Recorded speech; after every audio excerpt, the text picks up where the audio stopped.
he gets the pull up, the team's going to be able to help him from the bottom side. Contracts has to be careful here. It is a pinch though on the Contracts. Lyra first. It is going to be Contracts down. Coming up. No flash. Wait, Varus. No flash. What? Warding here. There's a ward here. I'm TP. Bye. Yeah. Who plays? Yeah, mouse. Mouse. Yeah, he does. There you go, Sky. Good job, guys. Nice claps. Oh, he didn't. Oh, he got baited. Whoopsie daisy. That's not what you want to do. Oh, impacting. Oh, the percent damages. Doing damage in percentages, but it's going to be Lyra going down first. They're trying to back out of this. Impact says you're not going anywhere, Seraph. Hard to deal with him. Where is he coming from? He's in the back already. Oh, Seraph's so big. He's taking 3 to take him down. Contracts over the wall to finish it off. They're going to take that one down. Great play from all of Cloud9 here in Game 1. Welcome back to our spring split coverage. The teams are gearing up for round 2 of Envy versus Cloud9. And before we get into Game 2, I think we have to do the honors of saying player of the game, of Game 1 being the guy who makes an impact happen in the top lane, that man himself, Impact. Yep, I love listening to that clip there because he only had to say Ward, I believe, one time. Yeah, Ward. It didn't even. Okay, fine. Yeah, it was like, it was very soft in the back. It's like Ward. It's like, all right, boom, 2 come down. It's like, I got a Ward for you, buddy, and that made the difference in that play because they just kept fighting and Envy did not pull off. So, Impact after that, split push, Yep. and got the flanks in the fight. So played incredibly well and definitely dominated his lane opponent. You know what I love about those, and I watch them, it's such a stark difference from when, obviously, we're casting it, we're being hyped, but you hear Sneaky in that first play, like they finally kill Seraph, they've gotten 3 down at 3 minutes, he's like, yeah. He's like, That's great. Just like, I'd be like, yeah, team, this is awesome, great job, we're going to win everything. But it's just like so calm, and that's why these guys keep a level head. Oh, I'm serious. In the game, though, they're focused on the game. They're focused on winning. We win when we cast no matter what. So we're just having fun. But no, I really respect I don't even know, respect. The calm demeanor. Calm demeanor. Thank you. I was going to say respect the respect, but I guess that's already done. That's all right. That these guys have. And They also it really allows you to kind of do the second nature things that you have practiced the entire time and not be chaotically thinking about all this crazy stuff. So, Yep. I digress. Focus. And we are now in 2 picks and bans. Yep. Focus, something of which the teams definitely have in those fights like you're talking about. And all right, looks like the priority with the Kha'Zix ban goes over to the Varus. Not unexpected. Really wanted to see some Jace. It's all right. Saw some Jace earlier. Still, Got that Jace input. Seraph, as you said, picking up the Varus. I don't see why the Jhin wouldn't be grabbed. yeah, Jhin, maybe pick up their jungler here as well if they want to play Lee Sin. Or if they really highly value like a Maokai early on, that could be interesting, but I would expect the Lee Sin for contracts, considering there's 2 jungle bans already. You don't show much, you don't get counterpicked very heavily, unless there's something like a Syndra that they really have priority on them too, so we'll see.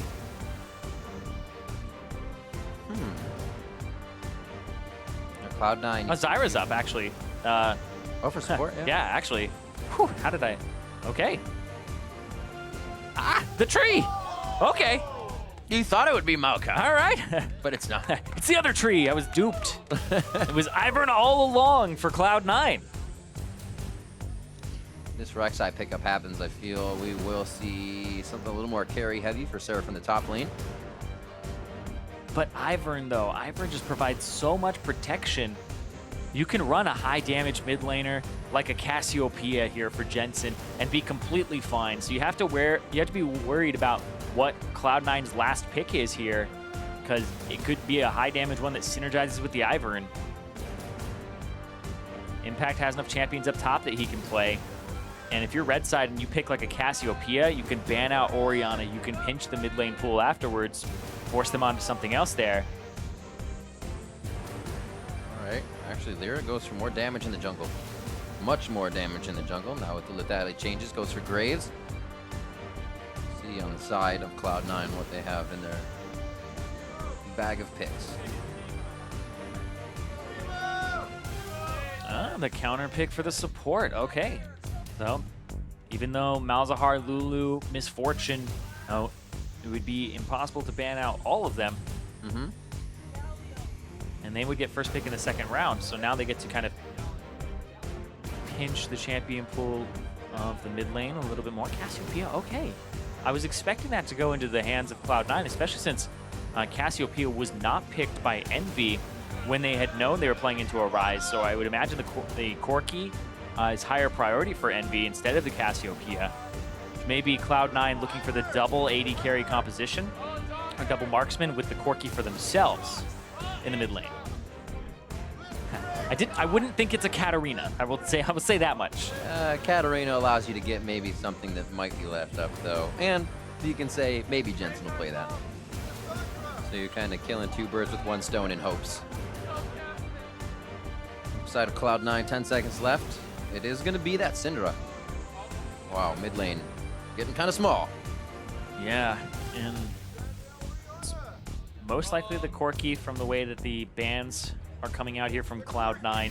It would synergize well with the composition, and then they would need a top lane tank like a Maokai. They could run double tree and three marksmen. Gangplank. I was gonna say Envy would love to get Corki here. I feel like Ninja really wants it, but it's risky because this is what you do. You give up that, and Corki goes over to Jensen.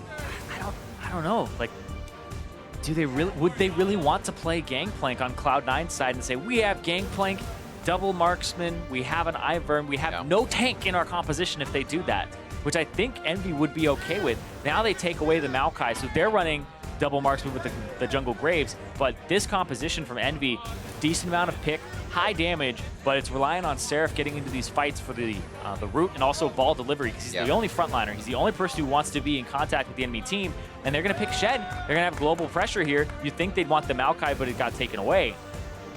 But I don't think it does any favors for Envy, the fact that they took the Maokai. We're going to see the swap of this match now. Seraph on the Maokai, Impact on the Shen, so we'll see how that goes in his favor. Because if Seraph goes through the same way last time, that's not going to be a very tanky Maokai, even though that's just about what he is. Picks and bans finished up now. You see the priority towards that mid lane, puts Ninja back onto Orianna. Actually not a very bad pick for him. Varus Zyra bot lane for Envy here. Keeps them nice and safe. They played a bit of the Malzahar before, and we saw them pushing Sneaky and Smoothie back. Priority in the lane, but not a CS lead.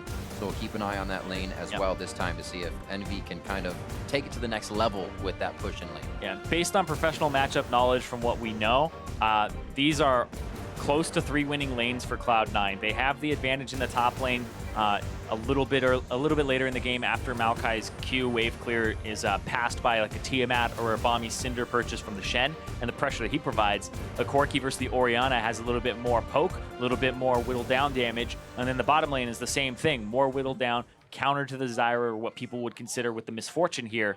So Cloud9, like, the draft looks really good for them. Question is contracts on this Ivern. He's been that rookie who's aggressive. Let's see what happens with this tree. I was just going to say it. His first game coming in on Kha'Zix, the team was all behind him, invading the Reds, there when he needed them. And it's weird to see that for just a kind of a rookie player coming in. Not a rookie player, in the LCS he is, but a less experienced player to be followed like that by your team. Now, with the assurance that he might be able to do good on Ivern, the team says, let's do it. Let's run a new comp, put you on a new unique pick, and we'll see how you do. See what he's got for the Green Daddy. See if Ivern can deliver. Saw it today already in the previous series with TSM CLG, and now, you know, C9. I know they have a tight knit with TSM, so they scrim each other quite frequently. But the Ivern seems to be what has come out of that.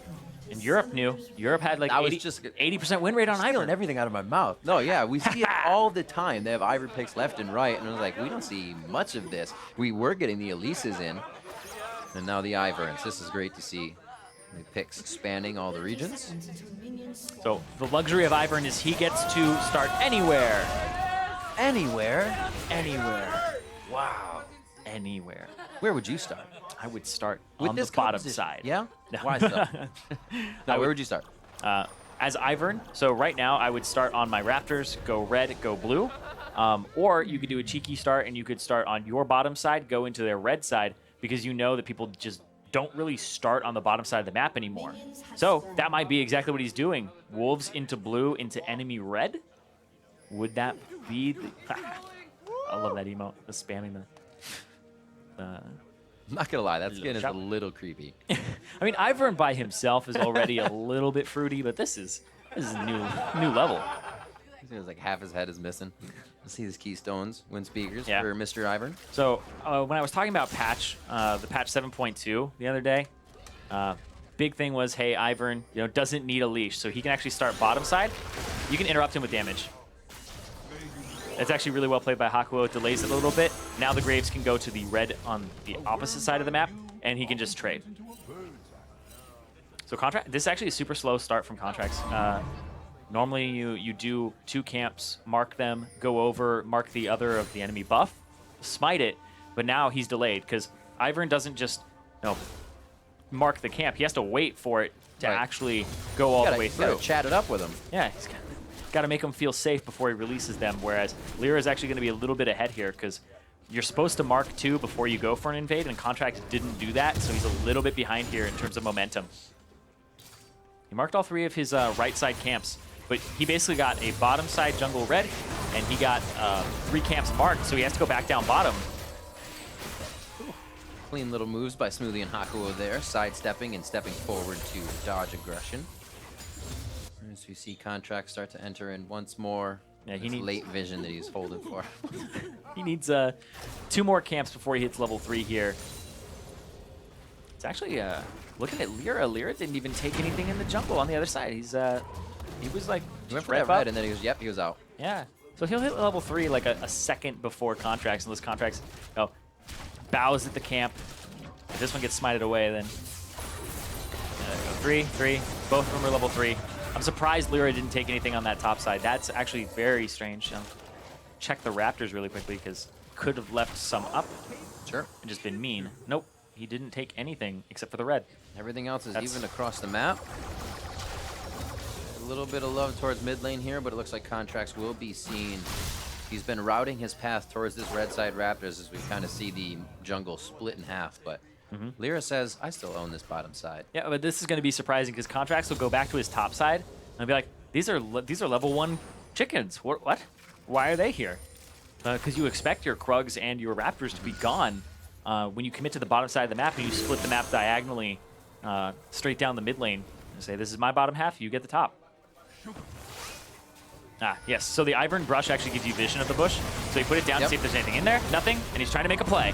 Apollo, heal is on to give Hakuo a bit of speed. Oh, can't get it to root. I don't think anybody want to take that anyways. Almost getting down Hakuo. So flashes are down, flash and heal I should say, for the bot side of Apollo and Hakuo. Smoothie just had to use his dust. Oh my god.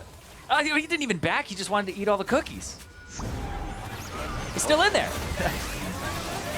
Apollo getting hit. Lyra's going all the way to the back line. Smoothie's trying to get into the brush to deny it, but Contract shooting from the brush to give vision in the brush. There's so much brush. Waiting for arrow. They're gonna head out of this fight. Oh, that went so closely in favor of Envy. Those are the fights I was talking about last time where Envy comes up short and Cloud9 gets a few kills. Yeah. But this time it's different. We'll see if they can work with it. And that's the disadvantage of the Ivern is he doesn't bring a lot of damage. He has the auto attack that's empowered from, but he got exhausted there and just the rest of the team was baited in. They already took a bit of a beating earlier. We'll see here. Just a red buff Graves walks up. Yeah, sure, the damage comes off. They can't reach Hakuo, who gets a double root off, and then the Q hits Smoothie there. The flash from Apollo, and the pick up there with Lyra hitting a Q against the wall for the instant explosion. End of the line. Yeah, has the boots already, so Graves, we've seen multiple builds from him. The boots first is just for the mobility, because the weakness of the Graves jungle is no CC. So if he's able to keep up with you and stay next to you, that's how he kills you. So the boots, incredibly important. Let's see where they head to now. Lyra looks like he wants to get a little bit of vision. He'll also find himself some wards. Top lane very much even this game. 43 to 43 as those guys are just shaking hands, farming out. The teleport did not come in for our first engage. Damage by Ninja coming up. Doesn't have too many items yet. Still pretty high on that mana in lane using Dissonance and move. Ooh. Yeah, looking at the items, Sneaky has a cull for himself. So instead of the tier, this is actually interesting. I like that the Jhin goes, okay, you have 2 longswords and a scaling item. I will take 2 longswords and a scaling item as well. So that he'll actually hit 2 items a little bit sooner. than Apollo will, which could get into that Edge of Night Youmuu's Ghostblade power spike a little bit faster than Apollo, and it could make a difference here. So it's something that you want to keep track of, but it's made up by a kill going over to Apollo or something of the likes like that, because he does have an assist already on the first blood, but it is split between 2 people, so 100 gold. Impact moving in for a deep ward. He'll get some vision on Lyra and might be able to make something happen here when he crosses over the top side of his map. They already know where he is, so keeping pretty good tabs on that. Cloud9 can make well-informed decisions. Ninja returns to lane, gets himself a few items, and the first back is Phage and some booties for Jensen. So we'll be able to do a bit more work. Start rocking some packages.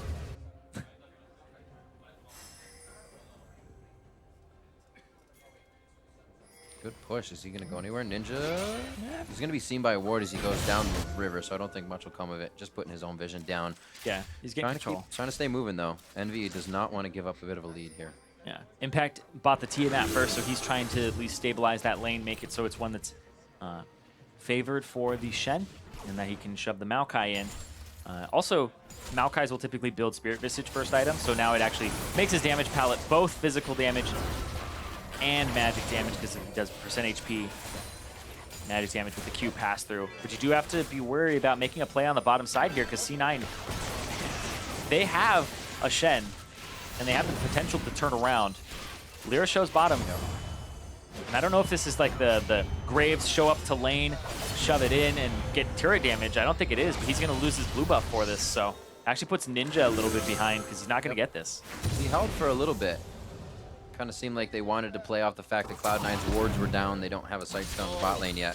And no forward ward. The Ivern special. So on Ivern kills the second round of buffs, your ally can pick one up. It just sits on the ground for him. Or if your ally kills a buff, then Ivern can walk up. And that's one of the reasons that like running CDR and runes and stuff like that isn't always great for Ivern, because he will almost always have a blue buff available to him. And the build is very supportive as well. You can go Redemption, Athene's Unholy Grail a lot of the times, depending on the magic damage in the enemy team, but it is incredibly potent, and I think you should do it most of the time. Worked out really nice as well with just having Corki in the composition. They made sure to get that going into phase 2. Now he can just spit out blue buff missiles all day. Yep. Gets red buffs too if he wants them. Impact onto Seraph. The matchup. So he's going down. Yeah. That fight was kind of happening where Impact and Seraph, or I'd say Seraph thought it was just going to be himself the whole time and Impact, but a little roam up from Jensen gets himself the first kill on the game, and Cloud9 opens up a little bit. Cloud9 opens up a lot. Turns that around. A Retribution kill going over onto Smoothie. And now Haku, I don't know if he wants to fight on Sneaky now. He's going to back up and just clear these out. Mid laners are returning. Let's see if they get a fight down too. It's been pretty active here. Looks like they hold off for now. So kills around the map. It's 2 for Cloud9 coming in and 1 for him.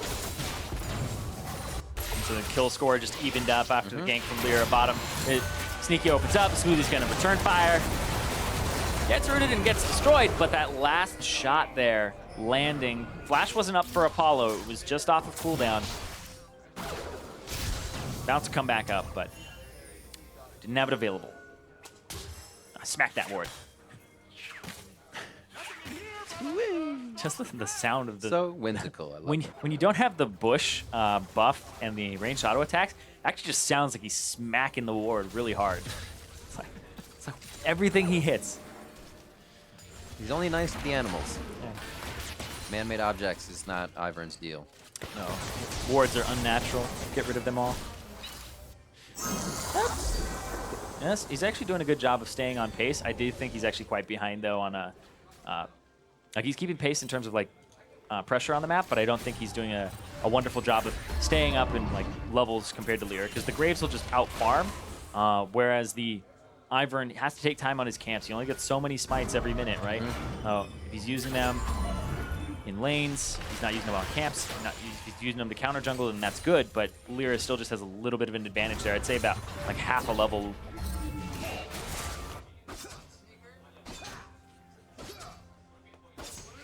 Looking at the bot lane, 43 on the call. He has 88 stacks on his tier, 92 stacks. Slowly. Oh, that's a slow one, yeah. Slowly getting that one up to par. We saw Hakuo come flying out of base recently with his Moby boots. He went straight for that bot lane, trying to get vision down. It looks like Envy's putting a lot of priority on this turret here. Looking for a dive. It looks like possibly? C9 is too. Yeah, there's still the possibility that Orianna actually didn't walk, didn't stay and walked all the way down to bottom, and that's what they were playing around. And they're gonna try to make a play on the Ninja here. Daisy. Oh, all right, we're still gonna go. Daisy's in. Command Shockwave. That's on to Jensen. One more turret shot would have taken him down. Whew, that was close. Jensen knew he had to turn away immediately. Good save by Ninja, though. Those are the kills Cloud9 can get and just catapult the game in their favor. Oh, Lyra didn't see contracts at first. Now he just, whoop, Daisy, get in there. Fighting it. Oh, she's so frosted. Look at that. That'd be terrifying. Lyra doesn't mind.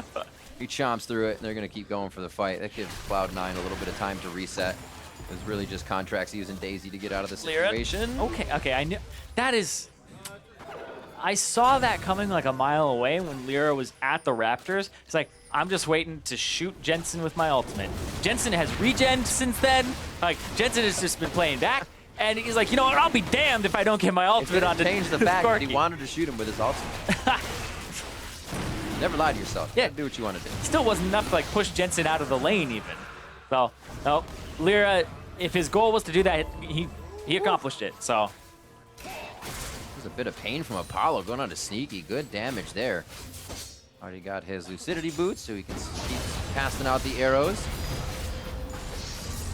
Seraph is going to say, all right, I see you have damage, and back off for a second. Little Ivern love Cloud9 Contracts moving into the left side of the jungle just to make sure they have tabs on Envy here. As looks like they may be able to Also, take a few more camps in their favor. You have to be on the blue buff immediately when it spawns, or Ivern, wait, smite, you're gone. So you have to be on that timer if there's an Ivern in the game. You just have to be there, because now he's going to turn the corner, and no, blue buff is gone.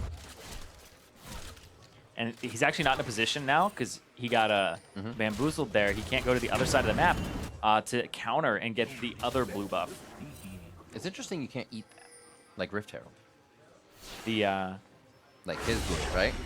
You can't the one on the ground? like, no, squish it into the ground. Just stomp it out. Squish the candy, the candy blue buff. You're like, eat that 5-second rule. No. Teleport back to top lane. Looks like a quick vengeful maelstrom from Seraph to stop some damage. He thought there might be somebody else tagging along on that fight. And he backs off. Not too much of a gold lead here accrued by Envy. Cloud9's been able to stifle that. Now with Triforce finished, Redemption for Contracts finished up. And more control wards coming out. They have some more options. Yeah, Redemption, incredibly popular on Ivern. Ivern will build defensive items, or I guess utility items for his team the entire time. Defensive items sounds like he's buying like Dead Man's Plate and stuff, but he buys items that are supportive. He'll buy Ardent Sensor possibly based on the composition. This might be one that he does it in. Heal there, keep Jensen a little bit alive in lane.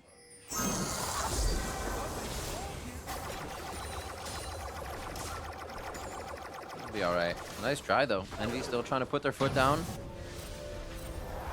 Just not coming up with too much right now. We saw it last game in more of the poke comp where Ninja had Corki as well and Apollo still on the Varus, and Cloud9 was just able to avoid that win condition. Stay away from any of the poke and not allow themselves to be sieged off objectives or turrets. So I should say poked off and then sieged. Yeah, and look at that. The other blue buff goes over to Jensen, and it was picked up by Contracts. It's like, he's just going to have blue buffs if you're not on top of it.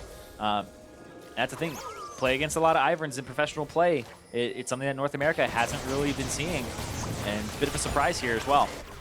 Actually, I'm not surprised that we see it, but it seems like a surprise to Envy. Yeah. You can see that in the timing. Not able to give these blue buffs over as well for Ninja. If they want this composition to go a little late and Seraph to get big, having Orianna with that blue buff late game means she can dance around, deliver a lot of that damage as well as utility to the team. So that's pretty big hurt to not have that as well for Orianna. But 174 to 158, good farming by Ninja in the mid lane. And Ninja's doing a great job right now, above that 10 per minute mark. So yep. He's getting a little extra on the sides. He's a Ninja. Ivern goes over. All right, to the ward. Where's the lockdown? Daisy's out. Is there a link? There is onto Apollo. The final one as the curtain drops. It doesn't look like they're stopping for Hakuo. Impact's in for this fight. Flashes forward to make sure it still counts. And they're going to be able to pick up the bot lane of Envy. Mid's getting a little bit of love. Jensen, Valkyrie's away. First turret, though. And that will... Yes, it will be. Next turret goes down, so Envy picks up a bit more gold. They're holding their cash lead. But again, we saw this happen before. They had that lead, and Cloud9 starts to work the map a little better. Yeah, here's the thing, though, is Cloud9 could get a tempo advantage here by pushing and continuing to push if they wanted to. But I think they're going to reset the map. Maokai on top lane. Should be able to get it. Okay, good. Yeah, it's low. Oh, wow. Might be a 2-for-1 here. Yeah, Lyra with the Graves making his way up there just in case. But it's going to be 2 turrets for Envy. Look at that. No wonder Impact did the most damage last game. It's the champion. Just say it. This is good, though. They actually... volley one more time. Yeah, they synergize. Even though they both got hit by an arrow, they don't shy away from this fight. Contracts gets the ultimate, flashes forward, puts his shield down as well. And Apollo locked up. Had to blow both summoner spells, but still didn't do anything for him there either. He still gets caught. Impact blows his flash to catch Hakuo. It kills me to watch Ivern just walk along and fight. He's legit just a trolly champion. Like, It's so good. if you're ever a supportive troll, like you're trolly, but you're like, I still want to help, then that Ivern's champion for you. Just derping around. Like, he's actually rage-inducing to the enemy's team. Just because it looks like he's having so much fun all the time, not a care in the world. That's when there's a problem, when the cutest thing in the game is rage-inducing. Timo, what? Exactly. That's... Whew. It's coming up on 18 minutes. You see the mid lane difference here between these two. Jensen just usually above the rest at 10, 15, and 20. It's insane. Yeah, and just having a consistent CS differential for Jensen means that he is having a great time in this mid lane. And Ninja? Yeah, having to run away from Daisy. Yeah, this is a game where he doesn't have that type of CS differential. That's very true. Doesn't seem to stop him from clearing that. Roaming, we have seen contracts a bit more to the mid lane when that roam comes down. Yeah, this is how this matchup is supposed to go, right? Just carving his name into the tree. Shen plus. No, come back here. Come back here. But I love you. Okay, please. All right, all right. Infernal Core. Envy's actually been pretty good at picking up dragons. We did see that Cloud9 was able to get the 2 oceans in the previous game, but Envy's trying to put their foot down. And as I say that, friendly Ivern, Contract's coming up with a very nice steal there. Rage-inducing. I'm laughing. Because you're not the one playing against him. He just walked up, he smited it, and had a good time. He put pressure onto Lyra. Lyra actually smited, and I believe he missed it. And we'll see what he hit there. Oh, was it 2 missed smites, and then they kind of they hit it? No, yeah, it wasn't a kill from a smite. Oh no! Oh no! I watched it back. Lyra smited Daisy. Daisy she got in the way. She got a big cupcake butt in the way. He's missed the smite because of it. Oh man. No. Things you wish you didn't do. Oh. Big cupcake butt. Hey, you have the best descriptions. Ninja. It's a literal one. During our recap of the replay on our screens, we did see. Oh, actually, but I want to see it again. See it again. See, he smited Daisy. Well, it didn't even come down to the he's like, smite I'm out of here. I smited the cupcake. It's like, that's not a bad thing to do though, because Daisy has so much HP, just to like get it down and then smite it away from Ivern. Because a lot of his utility in the fights, in the big team fights, comes from Daisy. But Daisy just walks right over it and just covers his cursor. Rage-inducing. Flashbacks, man. Ninja able to grab a blue throughout this entire thing, which was very nice. That's been a little crazy, although they did just lose the dragon, so sprint up towards the top side of the map and try and regain some control of things. Still a bit in the lead with gold, but Cloud9 continues to hold that macro game in their favor. Now Jensen's towards the top lane. They're going to be starting...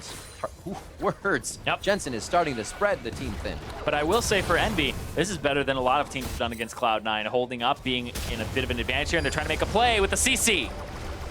Impact knew he was coming in. There is a whole lot of Cloud9 members floating up the river right now. Lyra is going to get popped out. He flashes away. Jensen forward, almost under the turret, but he gets locked up as well. Another twisted advance from Seraph. Sneaky's looking. Oh, he finds his mark behind the turret with an eagle eye curtain call. And it's now going to be Contracts looking for another one. Root caller over the wall, but nobody to accept the distance but Daisy and himself. So they're going to hold off on this one. Shields him.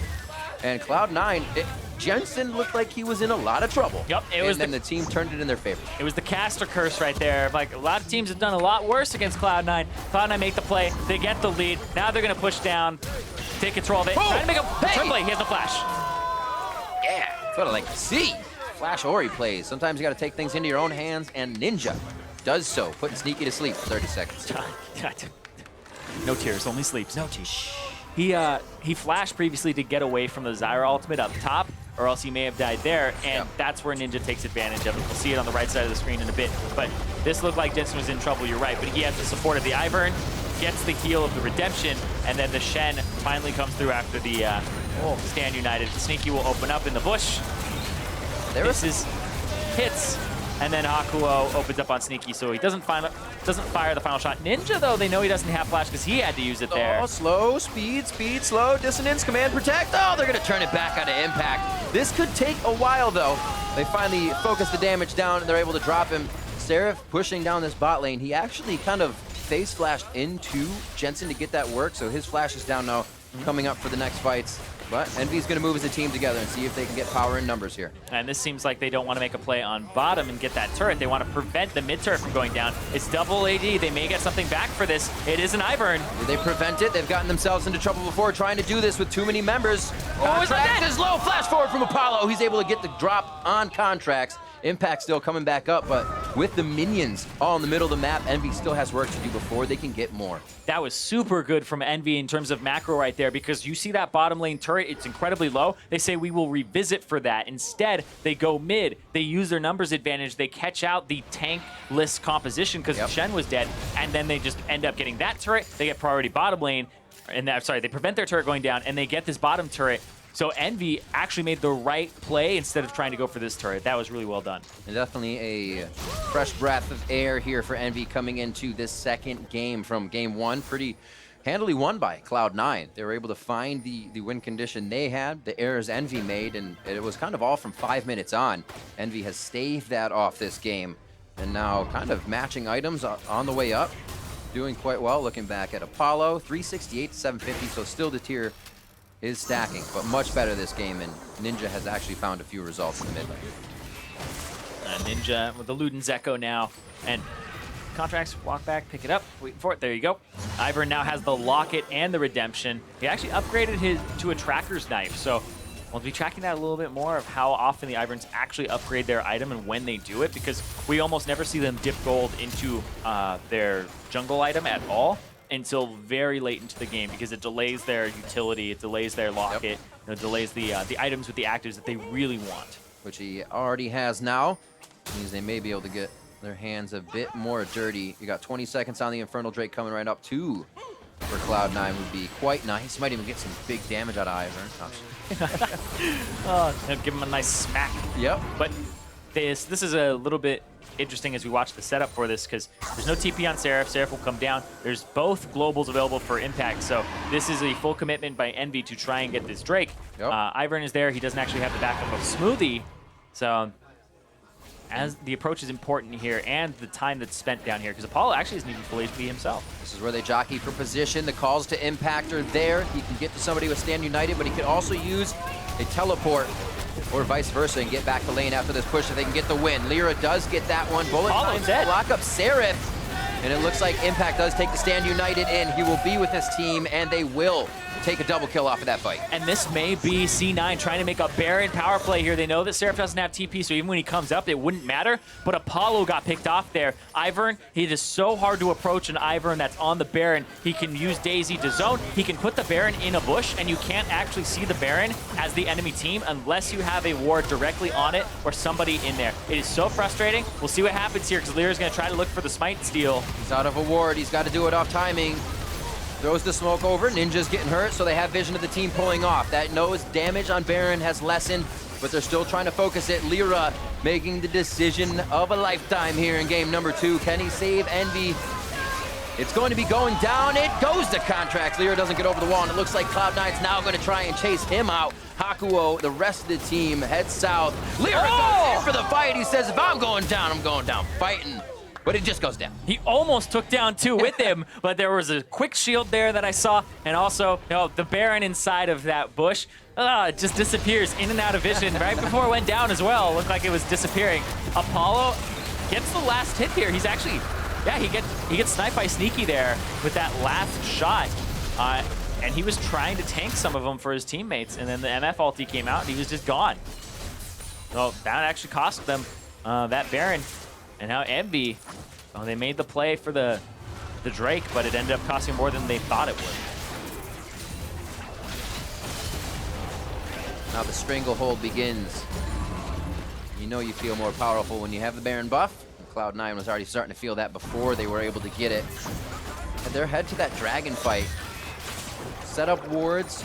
They saw all of Envy coming down from mid, and you saw Jensen and the rest of the team just kind of hug up towards the blue side. And they came back into the fight. Very nicely played. Just kind of yo-yo back and forth, making sure they don't lose anybody, and making sure Seraph can't be that first guy to engage. Yeah, Seraph doesn't have the same impact in this game that Impact had in the previous game on Maokai. Impact is winning that top lane matchup, played it appropriately. He's had some really good ultimates into the fights, and you can see just it's night and day difference in terms of the setup from the team, but also just the individual play that's happening in that top lane. And I will say that Jensen, this guy, the strategy that's been happening is the 1-3-1 for a lot of Cloud9's games. Impact and Jensen become split-pushing beasts, whether it's the Fizz, whether it's this hold on. Whew, delete it. There's some damage. That Void Staff is completed, so he is firing right through the HP of Cloud9. Smoothie won't be up, and now we'll see how Cloud9 reacts to this. Still going to work the bottom side of the map. A lot of teams would back up, control the aggression, but they're going to go ahead and make more, even without their support. Impact's in. They're on to Hakuo, and they leave no time without fighting. They go back to the bot lane, make sure something happens. A little retribution there for Smoothie as they pick up the bot tier turret as well. Lyra, what do you think? Top side of the fight. Lyra wants to keep going. Almost drops Jensen. Apollo couldn't get enough arrows off to cancel out any of these health bars. And Sneaky walks away low. Jensen walks away low. And again, Envy come up just short on some kills. Yeah, but that's big for Cloud9. That's enough huge to start propelling them in this game towards a victory because they're 5,000 gold up, and they just take everything out of the bottom jungle. They have that bottom tier 2 down, and Impact used the Stand United to get in there, so he has teleport advantage now. And then the Titanic Hydra comes out because that's just how much he wants to be dealing damage and split pushing because it's a great split push item. We'll see what else comes through for his build here. Ninja gets crit. Corki just does so much damage. And this right here, Sneaky with the W. Jensen's like, I see it. I got it. The flash forward into the rocket so he can't react. Had already blown the flash. And then Lyra wants to come through. It's so hard to assassinate somebody when there's a heal, there's Ivern, who's just throwing down shields, making funny sounds too, and it's got Locket and Redemption. It's just so much, and it's so frustrating to actually play against an Ivern that is protecting 2 Fed carries. Yep. It's good to see Cloud9 still putting the pedal to the metal. You know full well they're, due to the towers they took and the advantage they have, they're going to win that fight, but they did not hesitate. Some teams kind of reserve themselves and say, yeah, we're a man down. Let's not try to take this right away. There is no stopping right now. Cloud9's ahead.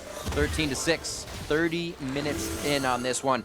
And what was a bit of 1,000 gold lead here for Envy for quite a while has now been a 6,000 gold lead for Cloud9 as they take out the outer turrets after the last 3 to go. I'm trying to think of how many blue buffs I've just seen fly over to Contracts because he has had complete control of this jungle. From the get-go, even when he stole a buff in the bottom, he didn't get punished. The topside punish from Lyra was, I just take your buff, and then I don't farm all of your topside jungle. It was a little bit confusing because Contracts then went back, revisited.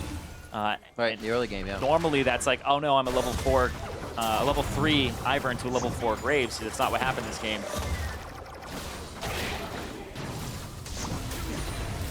Sneaky working on the mid lane.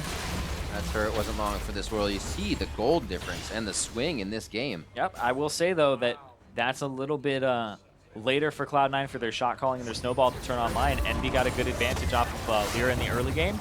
The turret went down in their favor as well, and they made a great play that got them 2, if you remember early on. where they were able to get the top turret and the bot turret.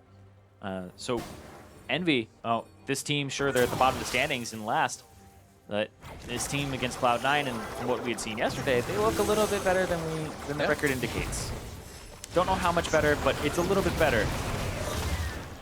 So there are hopes now for Envy fans, because the team is not sitting at that 10th place alone, and they do have some time to actually get things together, because as teams like Immortals will know, it is about how you perform in playoffs. It's not always about the regular season. You got to make playoffs, but you do have to perform and take all of these mistakes as lessons and learn from them. It's difficult to do week to week. You think that, oh, they messed this up this week, but there could be, not these teams, just teams in general. Yeah. As you said, making those changes. From week to week, they could already be working on some fundamental things. We've heard that from teams in the past say, yeah, we know how to play the game. We're actually just working on something behind the scenes right now. And that can sometimes trouble a team, especially when you get new players in. Yeah, and I think that Envy, though, have some pretty good synergy with each other. I think it's what I had heard previously of, the team accepts that failure or mistakes are a part of process. So, they will start off 0-4, but they will learn from it. And that's what you're hoping for from this squad, because up against Cloud9, there's a lot to learn from this, because they did have an advantage. Envy had the early game. They had winning lanes in the previous game. They had about 2 of them. And this one, playing with some losing lanes, but it wasn't out of their control. Let's see what they can put back in their control. Right now, not Impact. He's all alone in the bot lane. That's going to have to be respectful of Seraph. He already starts to mosey down. And now Impact's going to be able to just kind of toy with him, do whatever he wants, join the team if there's a fight at Baron. Yep, Impact with that level 17, 2 levels up over Seraph at the moment. Has both globals available, has the Titanic Hydra, has the makings of his Rot Portal, so next time he goes back, he'll be able to purchase that. And then he'll have his split push completely online. If Seraph leaves, Impact has the option to join, has the option to put down a Zerat portal and then join. Like, that's kind of the strength that we've seen Impact flex already on Shen, and also having Zerat portal is if the enemy TPs away, Zerat portal TP, Zerat portal follow immediately. They won't clear your Zerat portal. They don't have time. They have to make their way to the fight. You have ways to get in, especially since the Stand United is faster than the teleport for arrival. So you can even spend that extra second to put down the Zerat portal. It's about 1.5 seconds faster. 3 seconds as opposed to 4.5. Oh. Math with Zyrene. Yeah. But time with Zyrene more so. I could have done the math. The skills. The kills have slowed it down, as we see. Envy very, very wary of losing anybody this close to the base, because Cloud9 can really do some damage with this composition. Looks like one more item for Jensen. He'll be full build, as well as Sneaky, who has the Dusk Blade for himself here on Jen. Yeah. I expect Void Staff would be the last item for Jensen, which you typically see from Corki, since they do about 70% magic damage. I don't know if it'll get to that point, because Baron on the table. You can see Cloud9 are posturing towards it, having impact with the split push. Seraph may have to come back down to this bottom lane, or they'll try to make a play up here, try to use the fact that Seraph is on this top side. But I think that C9 will pull off and make sure that Impact can get in a better position now. So they're going to pull the tank. They're going to pull the one tank away, bring him down to the bottom side. And Impact is just stronger as well right now. Ninja could be able to sideswipe the rest of the team here. Apollo's too low to participate. No fight. A big one from Jensen, very nicely aimed around the corners, able to drop Apollo. So bot lane here, and that summoner flash, or summoner heal down, I should say, as they make their way towards Baron. This is going to be not fightable, unfightable, non-contestable, uncontested. Not fightable, huh? I've seen some of those in my days. You just dive in anyway, you go for it. But right now, Zerat Portal just hit down on the bottom side. Impact is just trying to get this turret. Zerat Portal, no, it doesn't hold the minion wave. It will kill turrets, though. It does way more damage than before. They're looking for an opportunity. Oh, flashes right out of the curtain call. Tries to get the shockwave in. It looks like they're going to get dropped on the top. Oh, there goes Ninja. There goes Hakuo. Jensen with that damage. 6-0. 7 on the Corki this game. The team's going to be able to pick up Baron, hidden in the brush by Contracts. Nobody saw it happen. Zerat I should say, causing trouble in the bot lane. We'll have Apollo pick this up. And that turret, that's going to go down quick. They're going to split this probably just around the map since Cloud9 is strong enough. Coming in 11,000 gold here. 36 minutes into the game, they'll start topside. Now Impact just clears out the jungle, just starts pulling people to the bottom side of the map because everybody's on that top side. He has teleport, so he could teleport into the top. He could teleport back down bottom. I do think he might hold the wave there. We'll see what happens with Cloud9 because they have priority here. He could TP in with Home Guard. See what he decides to do because he's still just sitting there on the pad. Have to give it up. There it is. Contract's basically moving safety forward with this brush. Gotta love the Ivern. Oh, and she's back. Daisy back up again. It's like a Seraph's like about to get 5-second bopped. overlap. There he goes. Still focusing Seraph. See, Leroy can't even get on the side Jensen. here. They try to go Gets it in. down. That's going to be Contracts as well. He'll be coming back up from the GA. Jensen's damage is gone. And Envy still has to turn. Apollo firing from the back, dodging deadly flourishes. Seraph is saying, fire over my shoulders, guys. Pie to the face. Hit him where you can. And they're just on the fountain. Envy can't do much. Cloud9 has amassed such a lead. Envy can only find safety on the fountain, trying to come out for one last fight. Envy, Ninja throwing in the clockwork windups. Apollo just behind him as well. They're doing everything they can, holding their breath. They save the base just because of the fact that there aren't enough minions to win it right now, but Cloud9 is only going to come back stronger. Yep, Elder Dragon about to come up as well, so Cloud9 can back. They can start making their way towards that if they do want to put that last little nail in the coffin. Seraph goes forward. He actually flashes and twisted advances onto Jensen, gets the ball onto him, and then that's the shockwave that comes through. Contracts has his GA pop. He was trying to save Jensen there, maybe get a lock it off or at least assist him. But Jensen goes down, but then there's just the cleanup on the back line like you were talking about. There's Hakuo was gone at that moment, and there's just nobody to really assist in the damage at that point with Apollo zoned off too. What a nice engage coming from Seraph and Ninja there. The team had the right idea. Cloud9 again, keeping themselves spread in the fight. So Looking for the shockwave. you only get a few people. He's hiding it. They're trying. I wonder if they can still Go now. He got it. Shockwave, the Elder Dragon over to Envy. They got to get back to their base and hold this off. It's going to be Lyra. It's going to be the rest of the team. They will be all right. Huge play coming out of Ninja on the Orianna. Yeah, you can put it in a bush, you can hide it, but the ball is still going to give vision. So he puts it in the shockwave. Ninja coming up big there. Also a little bit of assistance there from Lyra. They tried to make sure that their burst was at the same time. You can see that's still going to give him vision there. Even with all of the plants hitting it, they're just doing his damage. Wow. Okay, that was Sneaky critting it for 1,100. So Sneaky did more than a smite would have, and it put it in range of the shockwave there. It just did 100 damage for the cleanup. That's amazing chance too, because Shockwave has the spin up before it actually hits. So you can hear a lot of people hear that be able to flash out. Yeah, you want a shockwave W right there and try to do enough damage, but Sneaky, that's not the jungler's fault. I'm not putting that on the jungler. Sneaky did the most damage. It's the person who does the most damage. It's their fault. So he's a courteous Sneaky. There you go. Very courteous of him. All right, so it's a little bit of life in Envy now with this Elder. The Baron minions are still going to be incredibly hard. Apollo's not going to be able to clear them too fast, and this turret is going down.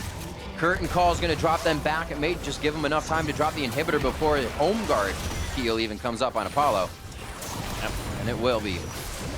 Just coming up on 40 minutes. That's about the last bit Cloud9 has to do, except for the mid turret here as they make their way there. And already is a rock portal that was pushed up by Impact, so it's relatively close. You can see you want to put it about this distance away because they just die so quickly based on distance traveled. And they also die in one shot now, so it's a good change. It just helps people who are already at turrets kill turrets if they're split pushers, like the Shen, instead of just holding and stalling the wave because they have very low HP. But they deal a ton of damage to these turrets. And you can see Impact, he's doing a thing where you don't group up with your team, you split push and just assist waves in because somebody either has to deal with you, or if they try to 5-man your mid and your mid lane just pushes up, you just get a good flank. You can walk in, you can get a taunt onto their back line. You threaten them from two angles, the front and from the back or from the right side if you're Impact. Miramana finished 40 minutes in here. Gonna activate that one. Maybe one of the final fights. He's gonna try to put it onto Ninja and Seraph. Third hit pop up. One more for that. Can't get it in. Great curtain call from the backside, but Envy's actually holding off the minions as well as damage to the turret here. Got to care about bot side. Things are going to only get harder if this top wave can enter the base along with this bot one. So looking at items purchased, the Knight's Vow comes through for Impact, and he put it onto Jensen. So the Knight's Vow will make it so that the person, when they deal damage, doesn't matter what type of damage, you can put it on a mage, you can put it on whoever your highest damage dealer is, it heals you for the amount. For about 12%, I believe, was the number that's on it. And then you also take their damage. So you take 12% of their damage. It is dealt to you as true damage, though. So you do have to be a little bit wary of that. If they're like putting it on another tank or something, you'll be taking more damage because it's not mitigated. But it is very, very good at making sure that Jensen stays alive, which is one of the win conditions, or one of the ways that you ruin the win conditions of Cloud9 is if Envy get a shockwave like before and they blow up Jensen, they have no time to react. So this gives them a little bit more time to get a shield on him, get a locket shield on him, whatever it takes to keep Jensen up. So I like that from Impact, but he does have to be close to actually absorb that damage. Getting to that point, elixirs just about in every inventory. We saw Lyra had Elixir of Wrath on. Sorcery there for Ninja. Give himself a little bit more punch through his attacks. And I'm sure Cloud9's doing that as well, since full items, they have nothing else they can put in their inventory. A few more scrying orbs popping out for them so they can keep vision on the map. Envy looking for a good shockwave. Hakuo has been trying to get himself to the side of these fights next to the wall, almost getting caught by a few deadly flourishes. So eyes on Hakuo here to start. Obviously going to be that long teleport in from Seraph, so as well the shockwave could from Ninja make this fight turn in their favor. Yep, but this is a Baron that Cloud9 have complete control of the area for. There's no vision anywhere close to it for Envy, and they still have that bottom inhibitor down. If they leave, Drop Portal is available. The bushes. 1v5 Impact, here he goes. Yep. Oh yeah, now just buying time. This is the Impact special, waste time, and that's going to be the Baron. That's going to be Chain of Corruption as well. A little CC loss for the fight as they come in. And they will sweep their way. Top side down in.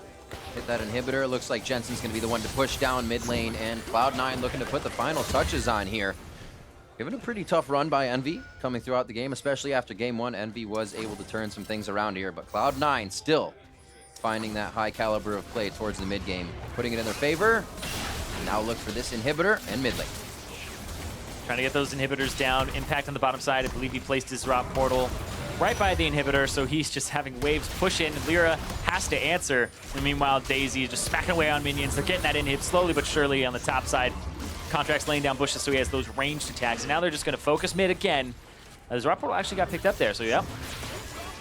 That's a pretty good KDA. It's getting better, too, because this game so far he's in 8.0. And he's 100 CS up over Seraph. There goes Daisy, just getting damage on the turret. They're trying to zone, trying to get some smacks on these turrets. You take this one down, it's just that inhibitor. Seraph actually has the ball on him. They're waiting for an engage if they can get a group up of Cloud9, but still they stay spread. Top left side might be that entry, but you have Edge of Night locking him out. Hakuo gets taken down. Bullet Time shreds through the team as Impact locks them down. Vengeful Maelstrom was there as well, just leaving Cloud9 extremely healthy. Beautiful job. Seraph could not help the team out whatsoever. Impact in, Impact out, and it looks like they're going to be going for the Nexus turrets now. 21-7. Cloud9 finding their way all the way to the Nexus. This time it took them a few on the base sentry, but they do find the win. They do find the 2-0. Cloud9 taking down Envy. Cloud9 still undefeated. The team to beat in the NALCS has not been touched yet. It looked a little different this time too. Contracts coming in on the Ivern.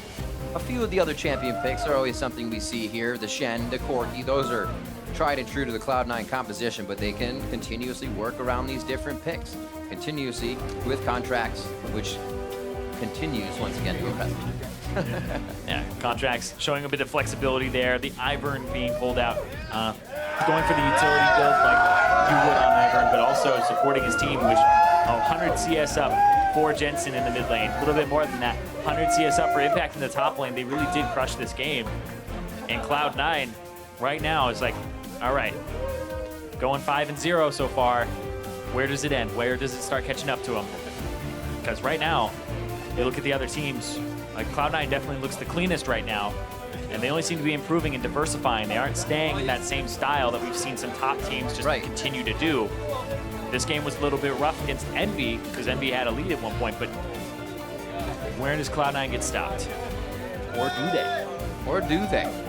Find out next time on the NALCS. Same back channel.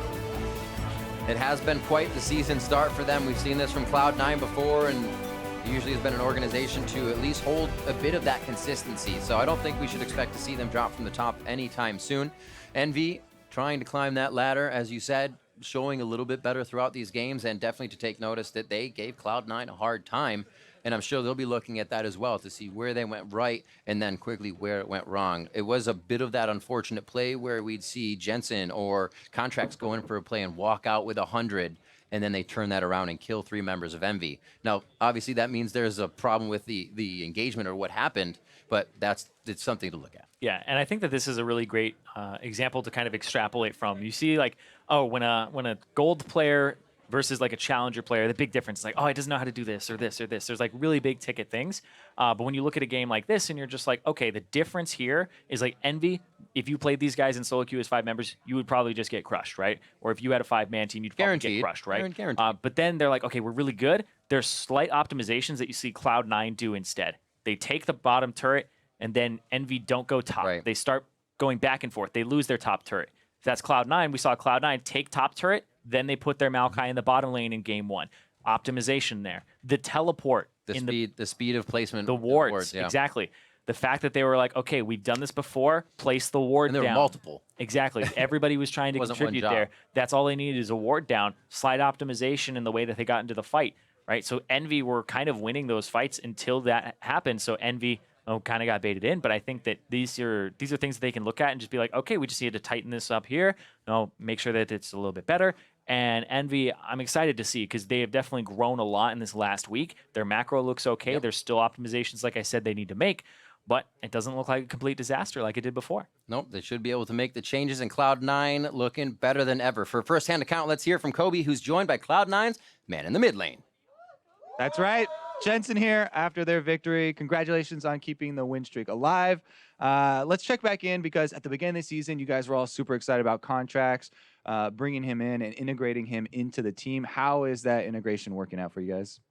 Obviously, it's been going pretty good so far because we've been winning all our matches. And it's been really easy, I'd say, because he's really easy to work with, and he already had a pretty good understanding of the game. Sometimes he gets a bit too aggressive, but I think overall he's been performing really well. We also heard on some of the listen-ins that Smoothie's talking a lot more, being pretty vocal. How has the shot calling kind of developed? Do you guys have a main person for any area of the game, or is it still kind of a democratic thing? I would say we all kind of talk. When it comes to macro and side lane pressure and stuff, it's mainly me and Impact because we usually go to side lanes, and I tend to call when I go like split pushing and stuff. But overall, I think we all like have our role, but Smoothie mostly talks and fights, but overall we all like just have something to say when it comes to macro and shot calling. As for Contracts, is it mostly him telling you guys what area he wants to go to, or are you saying, hey, I need a gank? I would say it's a mix of both. If there's a good gank opportunity, I'll call it, or if he wants to go invade or something, he'll call it, or if we just as a team thinks it's good to go somewhere, we'll just all say something. Well, it is working out for you, as you said. Coming up next for you guys is going to be Echo Fox. You specifically are going to be playing against Froggen. Are you one of those European mid laners that looked up to him in the old days? He has a lot of history, or is it just another match? I would say it's just another match. Obviously, he has a good past, like been the top player back in like season 2 and such, but I never really like thought of him as a threat, so I'm not really too worried. What about his form right now? Is it going to be a pretty even match or another clapping? I would say it's going to be pretty one-sided. All right. Well, confidence here for Cloud9 and deserved. They are the team to beat, as you said. We're going to send it back over to Zyrene as well as Riv. Thank you very much, Kobe. Great interviews on the day. And as we said, another win coming in for Cloud9. Player of the game honors once again going to Impact. This guy has just been able to take his lane down, dominate from his lane, produce results across the map as well, while also flame horizoning once again. Yeah, it was very close between Impact and Jensen because they both do a lot of the split pushing, and they both had 100 CS up over their opponent. But I think that for the tipping point, it was that Impact really he applied the pressure that they had to answer to on the enemy team. That's a little bit of the pick, but that's also a little bit of his play style because we'd seen the matchup previously go the other way. And I think that he did a lot with a little bit less than what Jensen was handed. So Impact, player of the game, but he is just playing phenomenally well and is a big part, as well as the rest of the team coming together, that this is why this squad is undefeated at the moment, and they're the ones to take down. Yeah, we just heard that communication is Jensen and Impact, the two guys that are still crushing. So to get those results as well as have their mind on communication, it's going to be pretty crazy to shut those solo lanes down. Now, let's send it over to NALCS1 for some bonus coverage as Fox and Team Liquid face off in Game 2. Doesn't have ultimate either. He's bringing only Arcadia and his kids still working on the ball out. So Team Liquid